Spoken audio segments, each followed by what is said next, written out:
دے دی لیکن ہم نے نہیں خیال کیا کہ ہمارے بچے کہاں جا رہے ہیں.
اولاد کے فتنے میں عورت فتنہ کیسے بنتی ہے؟ عورت کو فتنہ کس نے بنایا ہے؟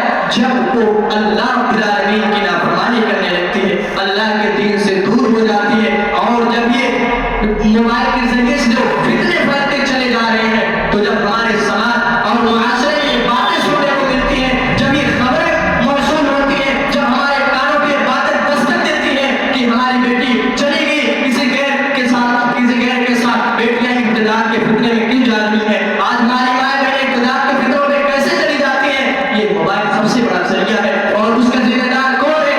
ہم اور آپ ہیں، کیونکہ ہم نے ان کی تربیت نہیں کی، ہم نے ان کو ڈھیل دے دیا، ہم نے موبائل دے دی، جا بچے جو کرنا ہے وہ کر۔ میرے پیارے بھائیوں، اللہ رب العالمین پوچھے گا، وہاں جواب دینا۔ تو یہ شہوات کے فتنے بڑے تیزی سے پھیلتے چلے جا رہے ہیں، اور اس دور میں ایک اور بڑا فتنہ ہے۔ ایک وہ فتنہ کیا ہے؟ اس دور کا سب سے بڑا فتنہ یہ ہے کہ وہ غیر علماء سے علم سیکھنا ہے۔ آج ہمارے کتنے ایسے نوجوان حضرات ہیں جو کسی کی بھی تقریر کو سنتے ہیں، ان کو اچھی لگی وہ اسٹیٹس لگا دیتے ہیں، جب ان سے کہا جائے کہ بھائی یہ اچھے علماء نہیں ہیں، یہ اچھی چیزیں نہیں بتا رہے ہیں، یہ آپ کو آپ کے دین سے دور کر رہے ہیں، آپ کے مسلک سے دور کر رہے ہیں، جب ان کی پوری ویڈیوز کو دیکھ لیتے ہیں اور ان میں سے کوئی ایک دو بات اچھی لگتی ہے تو وہ کیا کہتے ہیں کہ بھائی اچھی بات ہے، جہاں سے بھی ملے تہاں سے لے لو۔ تو میرے پیارے بھائیوں، اگر آپ کا بچہ میتھ میں کمزور ہے تو کیا آپ مولوی صاحب کے پاس جائیں گے کہ آپ انہیں میتھ سکھا دیجیے؟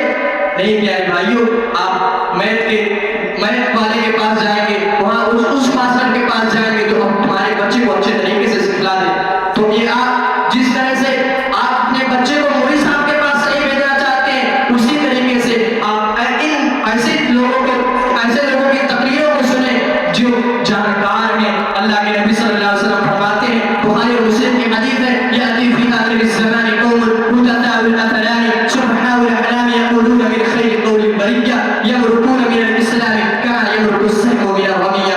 اللہ کے نبی صلی اللہ علیہ وسلم فرماتے ہیں کہ قیامت کے دن کچھ ایسے لوگ ہوں گے جو نوجوان ہوں گے، بیوقوف ہوں گے، کما کر ہوں گے، اچھی باتیں کریں گے، لیکن وہ اسلام سے دور ہو جائیں گے۔ آج ہمارے پیارے بھائیوں، آج ہمارے نوجوان وحب المساکین وَإِذَا أَرَادَكَ بِعِبَادِكَ فِتْنَةً فَاقْبِضْنِي إِلَيْكَ غَيْرَ مَفْتُونٍ کہ اے میرے نبی، تم جب نماز سے فارغ ہو جاؤ، جب تم نماز پڑھ لو تو تم اللہ رب العالمین سے پناہ طلب کرو کہ اے اللہ، میں نیکیوں میں نماز سے فارغ ہونے کے بعد نیکی کا ارادہ کرتا ہوں، مسکینوں سے محبت کا سوال کرتا ہوں، اور اے اللہ جب تم دنیا کے اندر اپنے بندوں کے اوپر فتنوں کو ڈالنا چاہے تو مجھے ان فتنوں سے دور رکھنا، اے اللہ تو میری روح کو قبض کر لینا، اے اللہ تو مجھے اپنے پاس بٹھا لینا۔ حضرت ابو ہریرہ رضی اللہ تعالیٰ عنہ فرماتے ہیں کہ یہ دعا اسی طریقے سے کام کرتی ہے جس طریقے سے پانی میں غرق ہونے والا کرتا ہے، لا ينجي الا دعاء كدعاء الغریق۔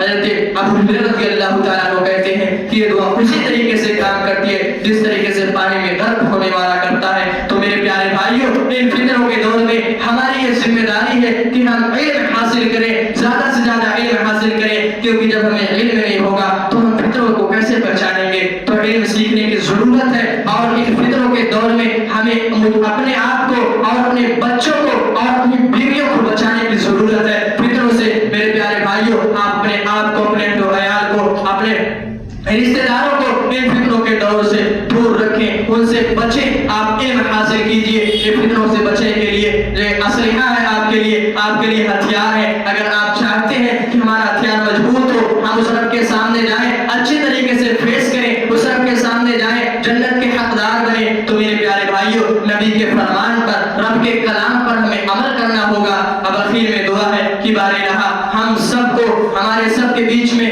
جو بھی فتنے آتے ہیں، اللہ رب العالمین ان فتنوں سے محفوظ رکھ۔ اللہ رب العالمین تو ہمیں بے حیائی بدکاری سے بچا۔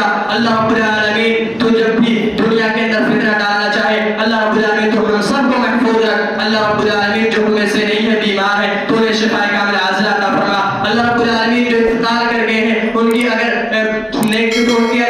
حساب و کتاب میں کچھ دیری ہے تو اللہ رب العالمین تو ان کے حساب و کتاب کو آسان کر دے اور انہیں کر جنت نصیب عطا فرما۔ آمین۔ وآخر دعوانا ان الحمد للہ رب العالمین۔ بارک اللہ لنا ولکم فی القرآن العظیم ونفعنا وإياکم بالآیات والذکر الحکیم، انہ تعالی جواد کریم ملک رؤوف رحیم۔